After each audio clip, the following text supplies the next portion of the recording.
Hello, everyone, and welcome to the Golden Astrologer Podcast. This is Deb McBride, and I am recording this in marvelously lovely Escazú, Costa Rica, on Sunday, the 22nd of February in the year 2026. And, well, we had a big week, didn't we? And we are approaching the midweek of the two eclipses. This is we are officially in the eclipse corridor. The last time I was on this podcast, we hadn't had an eclipse yet, and we had not had Saturn and Neptune yet. So this is a very interesting time because this is the week in between. And there are things going on this week, which we'll get to in a moment. But let's talk a bit about how was this last week? How was it for you? How was the eclipse for you? How was the Saturn-Neptune conjunction for you? And, they're still conjunct.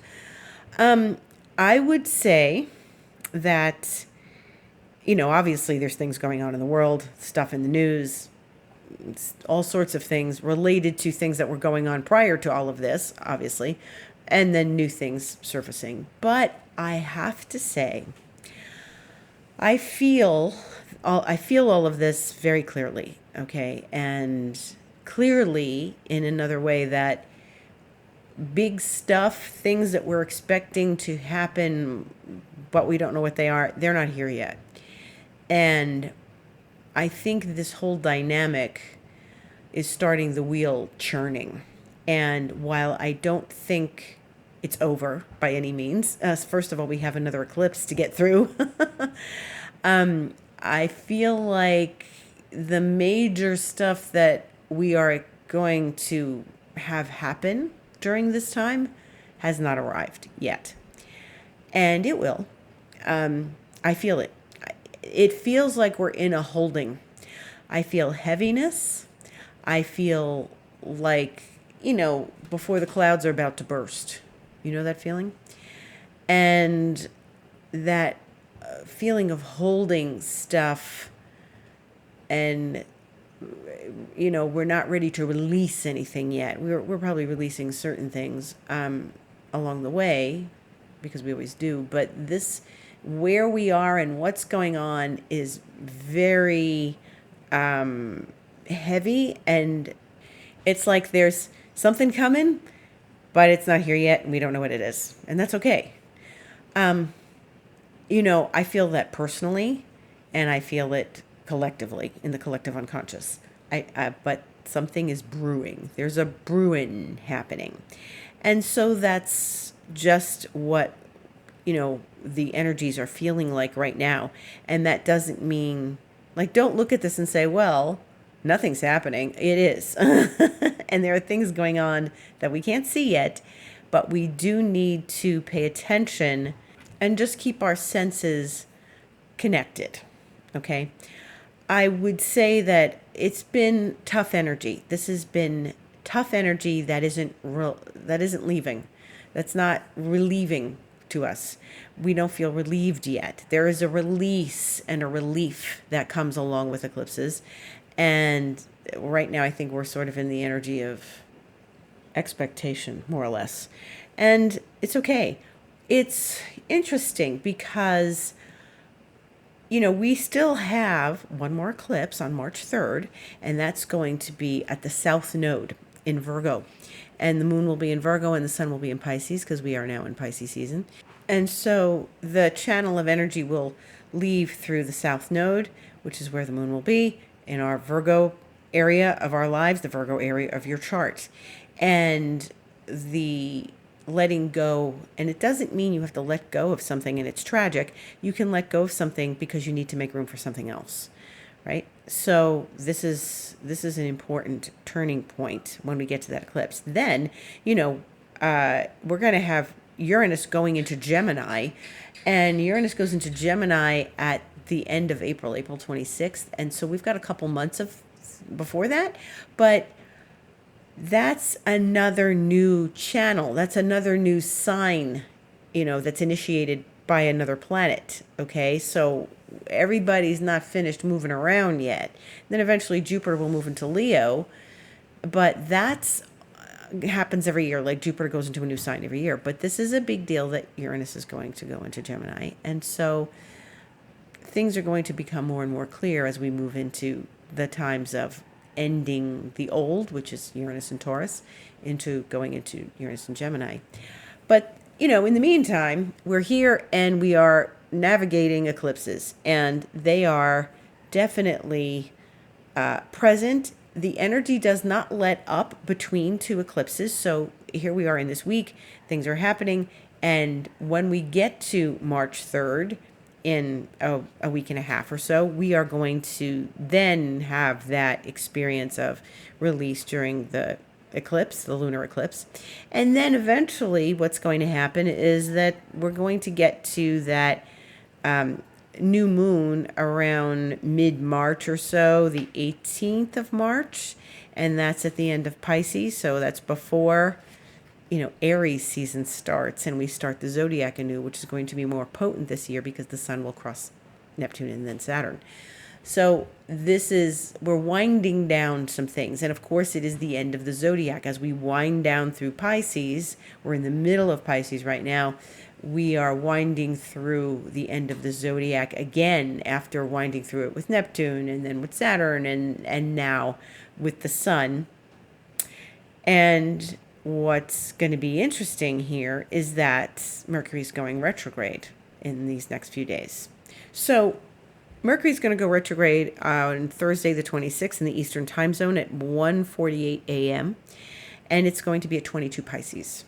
And so Mercury is going to go back through Pisces over these next few weeks. And Mercury retrograde brings out the truth or hidden information.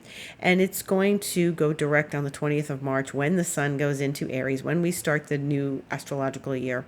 But that's a cluster of astrological activity, because the 18th will be the new moon that kicks out the eclipse period. Then Mercury will go direct and the sun will go into Aries. And so, but that's not, I'm getting ahead of myself. That's just the other side of this, So we're still hanging into Mercury's going retrograde this week.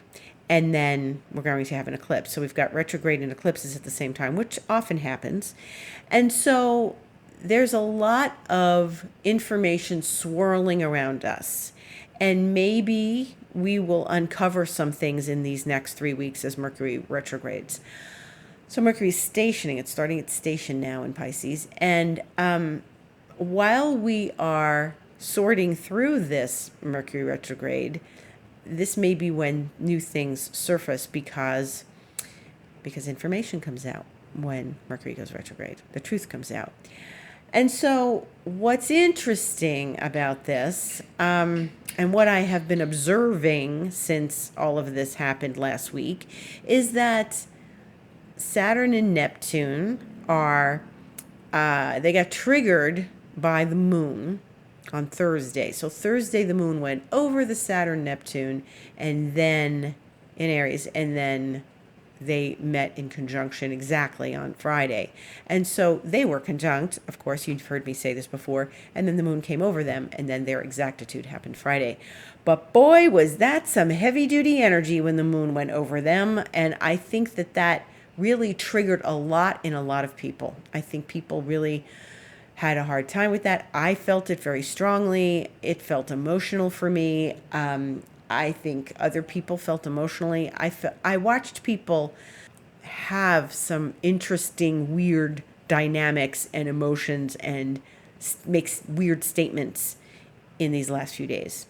And I noticed I had some things yesterday that were a little weird, yesterday, Saturday. And I just think that everyone is on edge. And it's this heavy energy we're carrying, and we don't know where it's going yet. So I think that this energy is really in a dynamic that is poking at everyone, provoking them. Some people are getting triggered and reacting. And I did watch some reactions. I just feel like it's too much already, too much for everybody. It's too much for everybody. So I think it's good that we just start, as I said before, stay calm, stay grounded, do some meditations, do some really good things for yourself because, Aries is about the self. And, this is really a time of taking good care and not allowing people to trigger you. And I'm watching people, and this happened multiple times in the last few days. I'm watching people show their colors and show their colors of their beliefs, which is Neptune. And so Saturn and Neptune together are showing us where divisive beliefs may come up. And beliefs are Neptune, what we believe in spiritually, but also what we believe in, in the course of our lives. Everything is a belief, it's a thought that we've taken to be true. And, some people don't believe in certain things and other people do believe in certain things. And then Saturn comes in and pokes and triggers the whole thing and our beliefs. So, and I got somewhat triggered yesterday, and beliefs weren't even stated. And something came up and I knew it was all about beliefs with someone I hadn't met before. And I just kept quiet and just, made my way through the afternoon. And I was sitting here thinking today how beliefs are really, people are so committed to their beliefs. And that's Saturn, Neptune as well, because Saturn is commitment. And so where your beliefs divide you from other people are hard to look at, or you're so entrenched in your beliefs that it doesn't matter. You're not, you might criticize other people because they don't believe the same way you do. And that's Saturn on Neptune also. But beliefs have become a touchy subject in the world.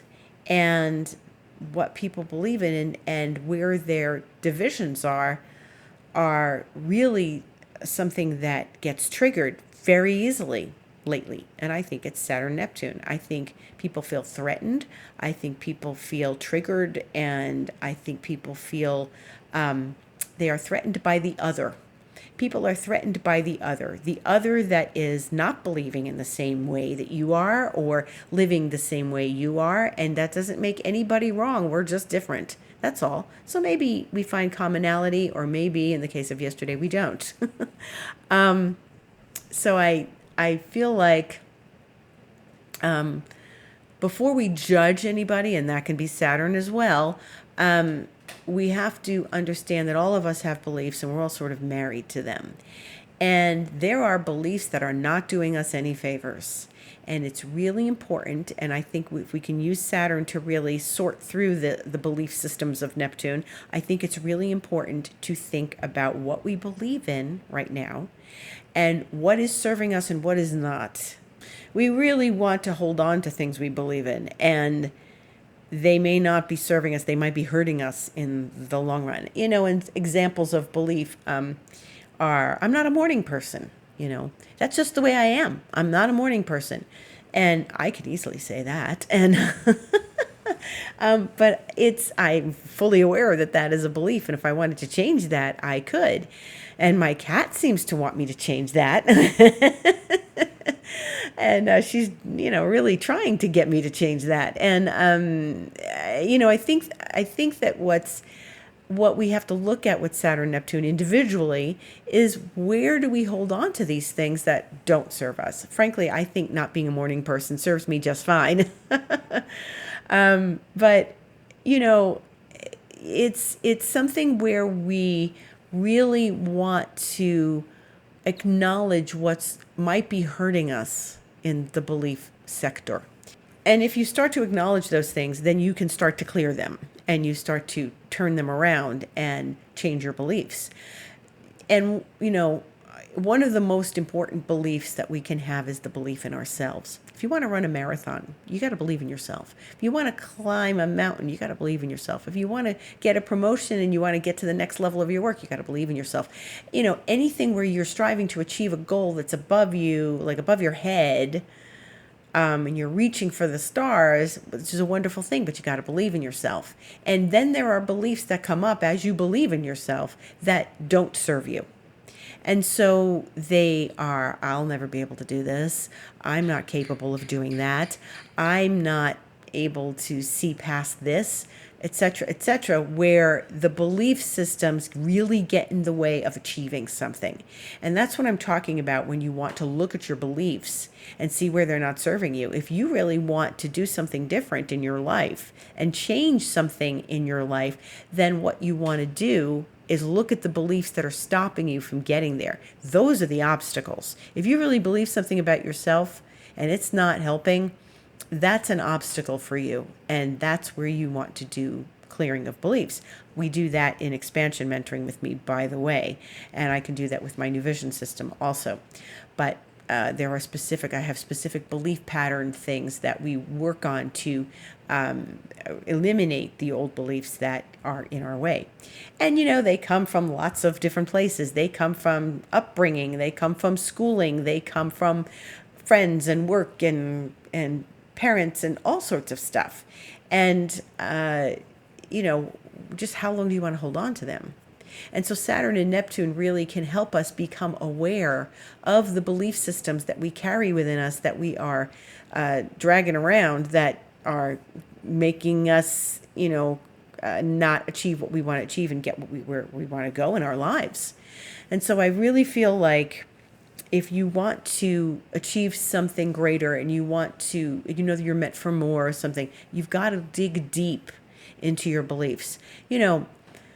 There's scarcity programming, there's, affiliations and loyalties to things that really don't help our lives. There's, if your parents believed life was hard and they impressed that upon you, life's hard, that's not a good belief to have, right? It's hard to make money. That's not a good belief to have either. Money comes to me always, always.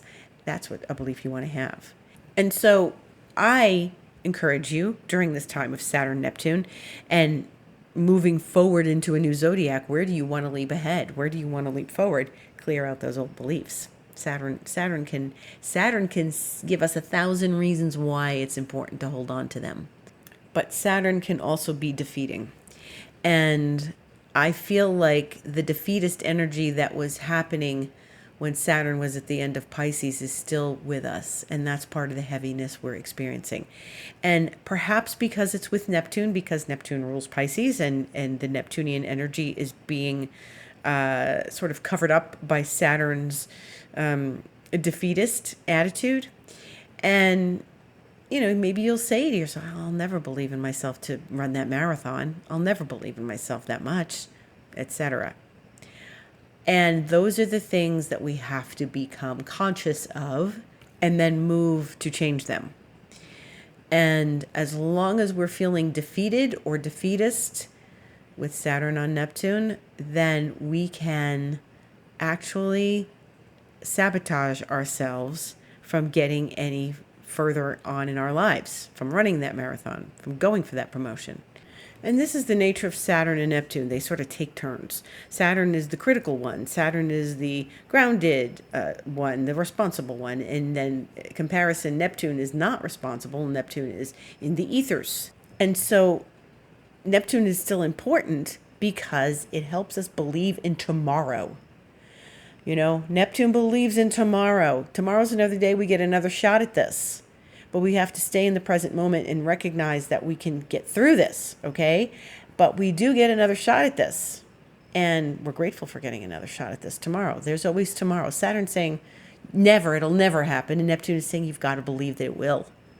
And this is where the dynamic between the two of them kind of catches us. So I still feel that the heaviness that we're experiencing is Saturn sort of crushing Neptune's vision, and that Saturn is not allowing us to really form new beliefs around, believing in ourselves, etc., etc.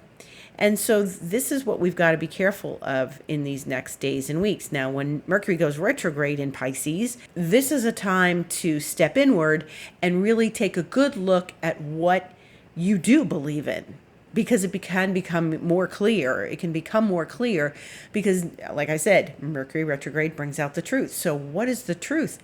Neptune talks to us about the truth. And remember that the truth is the highest frequency there is. And so Neptune talks to us about the truth, and Saturn is saying that's not true or whatever. And this is where the belief thing gets mangled in our dynamics with others. And I think everybody should believe as how they see fit and what aligns with them, right? I think that people should also believe in something greater than themselves. And I thought we were going to see the end of that, the back end of that when Saturn left Pisces, but now that it's sitting with the ruler of Pisces in this new place, I really think that it's still poking at us in that defeatist way. So I would want Mercury to help us elevate our thoughts, sense something greater, and get clear on what beliefs might be standing in our way. And that's up to us. That's our choice to stay with that or not. Now, in the meantime, we've got a very nice Venus-Jupiter, Pisces to Cancer. So Venus is trining Jupiter. It's a very lovely aspect happening today, as I mentioned last week. And Jupiter being in a very lovely exalted place, and Venus in its exalted place, and these are two exalted planets talking to each other very sweetly. And so this is a good time to connect with people and friends, and just be kind to yourself, in the midst of all of this stress. It is, I think, a stressful time. I think, we've got to move through this with grace and ease and flow, and it is complicated to do that right now.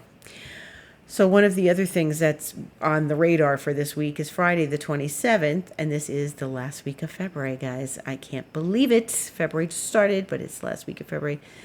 One of the other things that's on the radar is that Mars is squaring Uranus, 11:21 a.m. Eastern Time on Friday the 27th. And Mars is in Aquarius, and Uranus is in Taurus. And this is the end of Uranus's trip in Taurus. It won't come back. It usually takes 84 years to go around the zodiac. So this is bye-bye Uranus and Taurus. But Mars is getting its last kicks in before Uranus leaves. So, and I'm going to issue my usual set of warnings. Keep your head.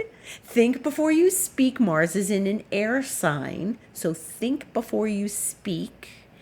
And think about, what effect your words will have. Your words carry frequency. Your words carry energy. They can hurt. They can help. Use them for help. So don't lose your temper, and try to stay really connected to yourself and conscious of your actions. Conscious action. Mars in Aquarius, square Uranus. Let's have some conscious action here. Do not go out in a rage in your car. Watch out for other drivers. Stay connected to the ground, okay? Be grounded. Don't get all up in your head.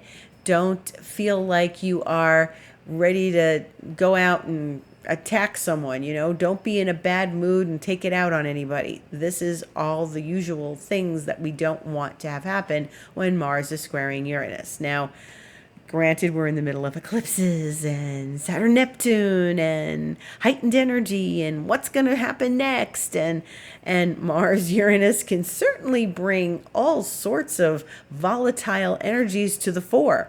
So I would really recommend you pay attention to what you're doing, what you're saying, and who you are saying what to. And don't let words slip out that you can't take back. Okay? On the next day, Saturday the 28th, Mercury will conjunct Venus, and that's at 12:35 a.m. Eastern Time. This is a lovely aspect. This is kindness. This is speaking sweetly to one another. This is definitely one of the highlights of this coming week, okay? And what's interesting is Mercury is slowing down, but Venus was still behind it. And Mercury is going to not really catch up with Venus until it's retrograde. So Mercury would make that retrograde on Thursday, move a little tiny bit, and Venus will eventually catch up. They will conjunct as Mercury is going backwards on Saturday, the 28th. And I think this is very lovely because this could be someone coming back to say, I'm sorry. This is someone coming back to say, I love you. This is hearing from someone that you haven't heard from in a long time. This is somebody coming back to reconnect as friends. And it's in Venus's exaltation place. It's not Mercury's exaltation place, but it could be something really lovely. I'm going to an orchid show that day, so that's actually quite charming. I can't think of a more Venus and Pisces thing to do than go to an orchid show, conjunct Mercury. And the last year when I went to an orchid show, I won an orchid. So, I'm going to take part in those raffles again. And so it's just such a sweet aspect in the midst of all this chaos that we're having. And Mars Uranus is chaotic, and Saturn and Neptune is chaotic, and eclipses are chaotic. And in the middle of all the chaos, there is Mercury and Venus. And today, Venus, Jupiter. So there's these bright spots that we need to pay attention to and be conscious of and use so that we can continue to, be sane in this very intense and I think complicated time. Eventually, the following Monday, Mars is going to go into Pisces, but Mars will first step over that eclipse at the end of Aquarius. And that's going to happen on Saturday as well. So as Mars reaches the end of Aquarius, where it's been for a little while now, it will trigger the eclipse. And, as it's stepping on the landmine of Uranus, it's going to also be landmining with the eclipse point. And I was always taught that eclipses aren't over until Mars or Saturn cross them. Saturn's not going to be doing that, but Mars sure will. And so we're seeing it very immediately before the next eclipse. So I want you to keep your headlights on as Mars triggers Uranus and then triggers the eclipse point the next day. Please, please keep your head. Think of that Venus Mercury, and think of something lovely to say to someone when maybe they are not being so lovely to you. Send them light. Be lovely anyway. Just be pleasant and be a good soul to the world. Speaking of good soul, I had a wonderful experience in this past 5 days. One of the highlights of this week is that I had been on Instagram the week before, and I follow Ram Dass, and I noticed that his foundation was giving a free mantra every day during this last 5 days. So it's the same mantra, and it's the same recording of him speaking the mantra in front of a group of people and with a group of people. But they were inviting us to join in and do the mantra every day. And there was no online Zoom group, but you just got to listen to the mantra every day and chant along, and it was really lovely. Every day they gave you a prompt. Just listen today. Rest between the spaces in between the words. Rest in your connection to what you're saying, and all sorts of good prompts like that. And on Friday there was a mantra celebration, and the entire group was invited to join in and celebrate and chant together. They said 3,000 people signed up for this mantra, which they were shocked. They thought a couple hundred would.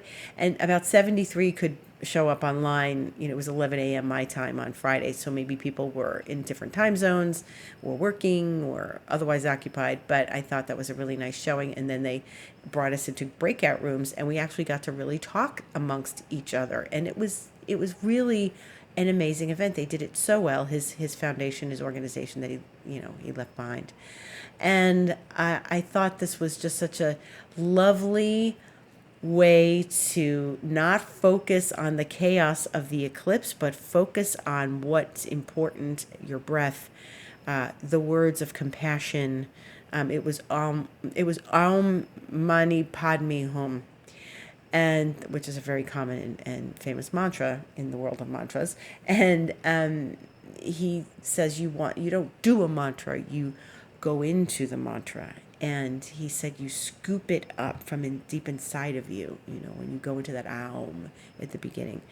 And so I enjoyed it very much, and it was a real highlight of my week in what I felt was stressful and complicated. And you know what? I did not really have any stressful, big, blown up events this week. Anything that came along was, a little bit needling, but nothing was enormously stressful. But I still felt everything. I still felt all the energy of this week.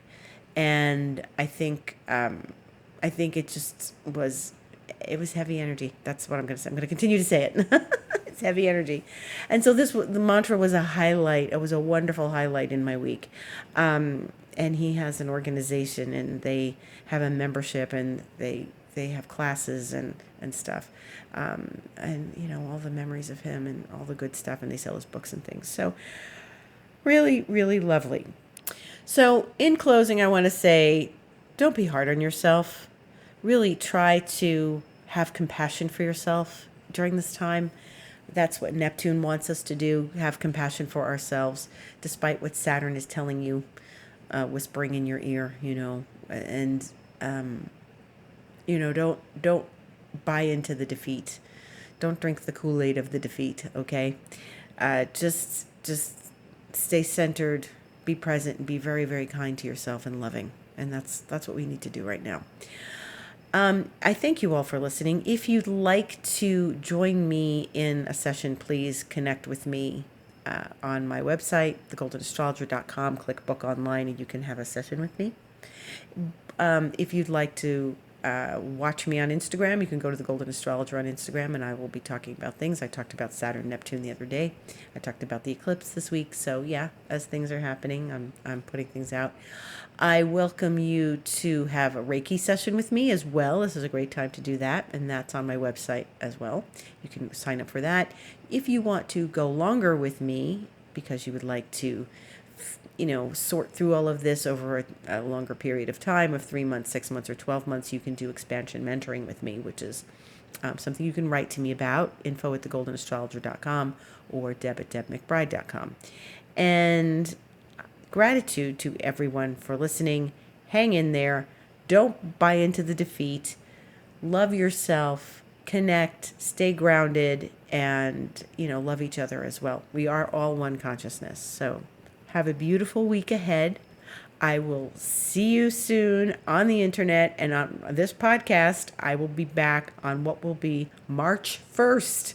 So the first 2 months of the year are finished. Many blessings, much gratitude for listening. Thank you, one and all. Have a beautiful week.